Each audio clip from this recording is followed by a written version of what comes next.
Hello, guys, and welcome to this week's episode of the Limitless Landscapers podcast. I'm Paula, your host, the Landscapers Coach, and today I'm talking about two things that might help you in your business, in your life. One's practical, one's woo.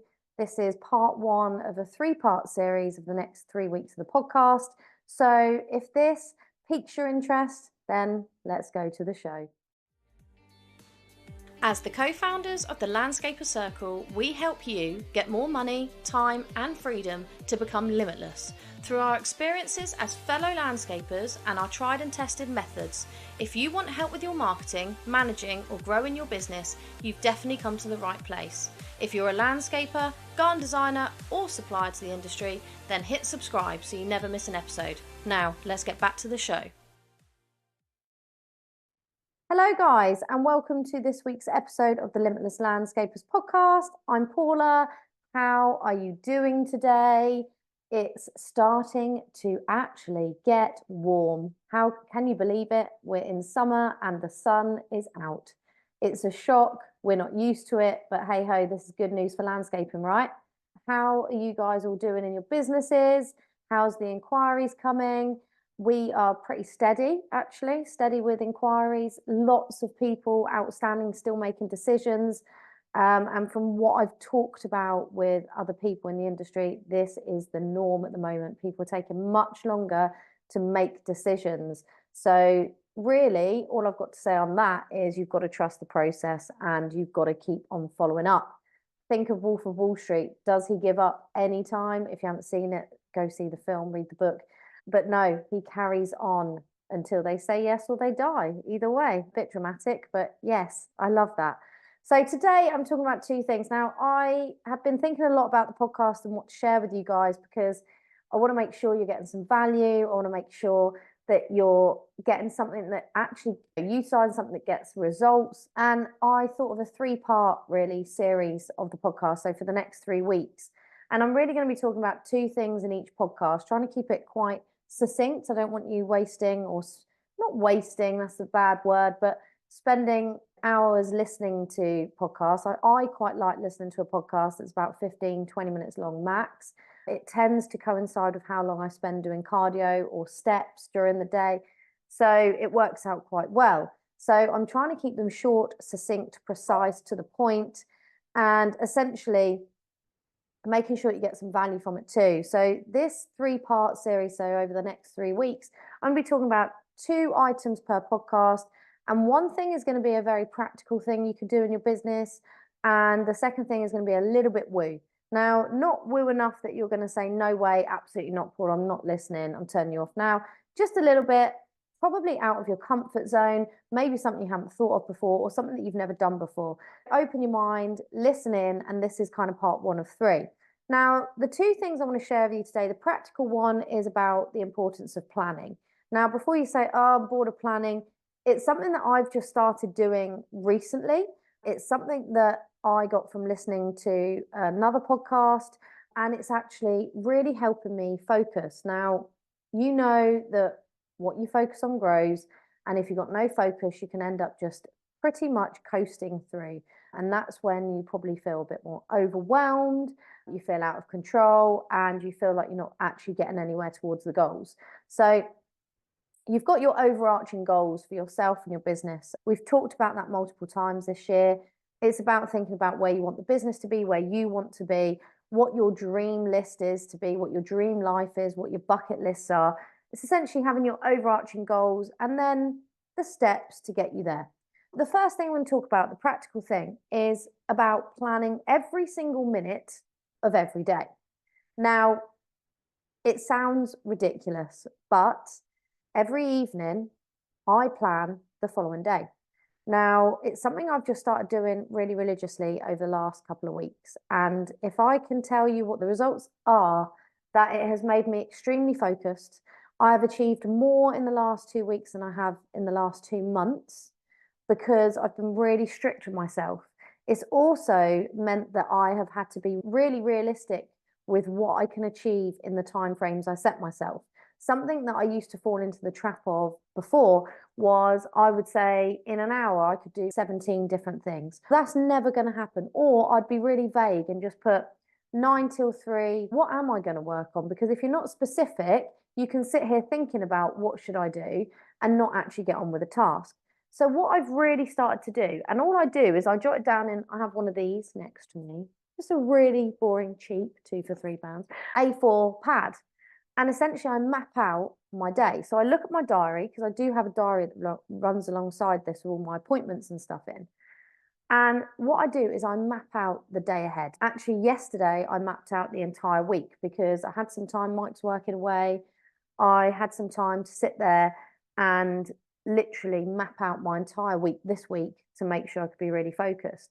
And I plan everything in. I plan in food, showers, gym time, kid time, dog walk, football training, anything, all my appointments, at any appointment, maybe we've got a doctor's appointment. I know we've got a lot of vets appointments coming up because I've got 2 elderly dogs that need a lot of medical attention now where they're getting old and elderly. So essentially I map all my appointments in, and then in between the appointments, I look at what time slots I have available and what I need to work on based on what's urgent and what's important, because there's some items that are going to be very urgent, there's some items that are going to be important, and so you need to manage that. If it's not planned, it will not happen, trust me. So if you just say, yeah, I'm going to have this day in the office, for instance, you need to plan that day in the office how you're going to spend your time. You need to make sure that you are truly focused on what's going to move the needle forward. So for an example, yesterday was my content day, but I didn't have much time because I had my father-in-law coming down. He was helping me plant some vegetables in the garden because I'm all about trying to grow my own. I'm not very good at it, but I will get better. So I knew he was coming down for part of the day. He also had an appointment with the chiropractor, which I had to take him to. I also had to go food shopping. Obviously, the kids coming to school, home from school, stuff like that. So I had really small pockets of time. So what I made sure of is that I knew what I was going to work on. So my content I wanted to work on yesterday was all about social media for the next 2 weeks for the 3 platforms that I'm working on. It was looking at the 3 accounts, sorry, that I was working on. So I made sure I had my phone with me. And while my father-in-law was at his chiropractor appointment, I literally created 2 weeks worth of social media and sent it to my virtual assistant, who can then crack on with creating the graphics to go with it and scheduling all the posts. So I utilized that hour or so doing that. I also made sure that I then scheduled some time when the kids had gone to bed so that I could work through banking, because it's important and urgent that I make sure suppliers are paid, that we've got enough money in the bank. I also knew we had a sales meeting today, so I had to prepare for the sales meeting.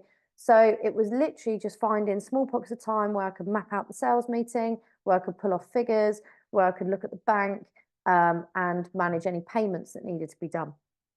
And that was it for yesterday. Now, today is a whole different ballgame. Today is, I had my sales meeting this morning, of which I now need to send out the notes.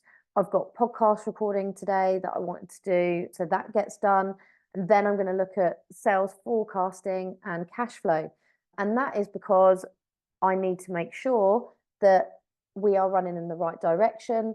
I've also then had to look at what else is important to my business. What am I looking at? The next most important thing for me, for my job role, is getting more inquiries in. So my task for the rest of the week, so yesterday was content, so social media essentially, and newsletters. Today is all about finances, strategy, cash flow forecasting, all of that, Excel spreadsheet day, and sales. And then tomorrow onwards is going to be looking at marketing campaigns. So what can I do to get them in place? Systems will come into there as well, because I've got a systems meeting this week. But essentially everything is planned. So every minute of every day is planned, because if it doesn't happen, if it isn't planned, it will not happen. And trust me, I have sat here before and thought, what the hell have I got done today? Whereas at the moment, where I'm focused on planning, stuff is getting done. So that's my number 1 tip for you to do, is planning every single minute of every single day. Like I say, including food breaks, including exercise, including appointments, including family time, and being very realistic with yourself, because you obviously will overestimate exactly what you can do in a day. The second thing I want to talk about in this episode is the woo element. Now, the woo element that I've been doing for months now is my gratitude journal. Now, I'm all about mindset. If you've been listening to the podcast for long enough, you know that I have to fully work on my mindset to make sure I'm in the right frame of mind to deal with issues that come up. Maybe when you're feeling really negative, it means that it does impact on your actions. So, by keeping a really positive or open minded mindset, then you're less likely to take zero action or let your feelings get the better of you.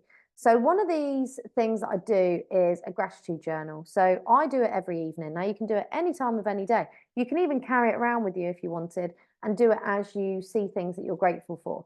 But essentially, I like to look at every day, like, what am I grateful for? Now, I spoke to a client about this who had never done it. And he said, well, I only did it for a couple of days because I kept writing down the same things. That's fine, because every day I am grateful for the same thing. So I am grateful for my husband, my children, my dogs, my home, my business, my health. I am really always, every single day, that doesn't change. But what I started to do was look at every day as a different day. Okay, these are the things I'm always grateful for, and I am. But why? It's interesting when you start looking at why are you grateful for these things. So I am grateful for my business because it allows me to still be a very present mum. So I'm still able to do drop-offs, pickups, go to school fairs, take the day off for sports day. I don't have anyone to answer to, so I can just do these things as long as I manage my time, which comes back to the planning element, of course. But essentially, you go to bed feeling so much more positive. If you do it during the day, you'll start feeling yourself smile when you think of everything you're grateful. For instance, I also had all the grandparents come down. So my mum and my in-laws come down for sports day. Now, sports day was rained off, cancelled. So I could have been really peed off.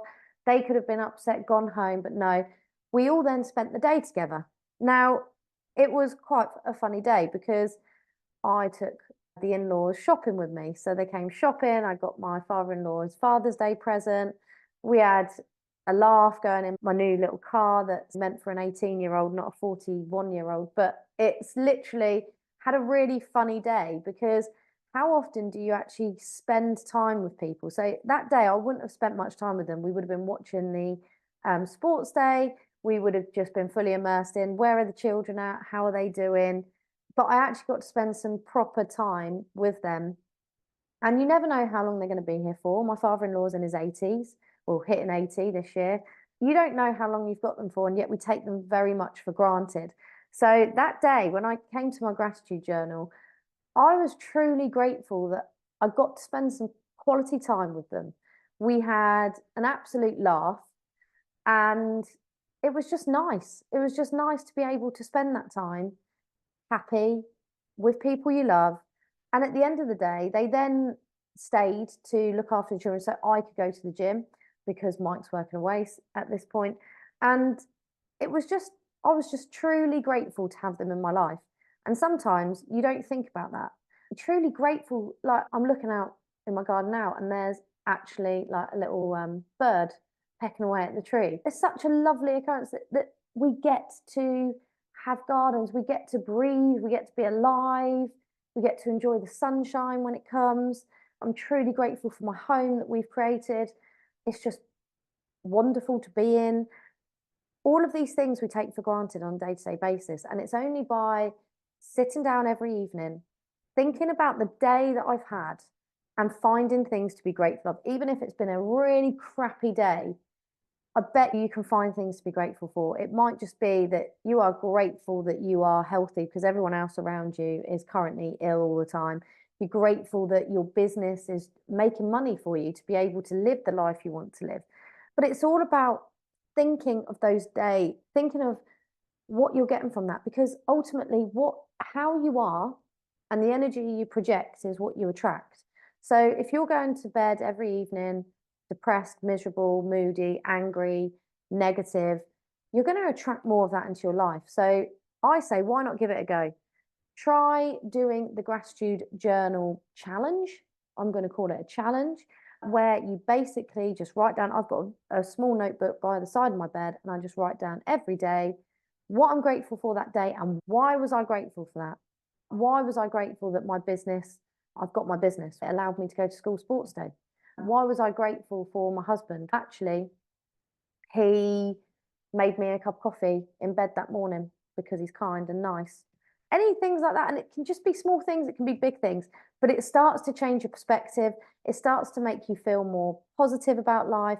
It reminds you of what's important in your life as well, because sometimes we can be chasing the money, chasing the dream. We don't actually feel very present and we don't remember why we're doing all of it in the first place. And essentially, it just makes you feel a lot happier. And if you come at life from a happier place, you attract more happiness and joy into your life. So that's my woo tip for you. So one practical tip, plan every single bloody minute of every single day. 2, be grateful, practice the gratitude.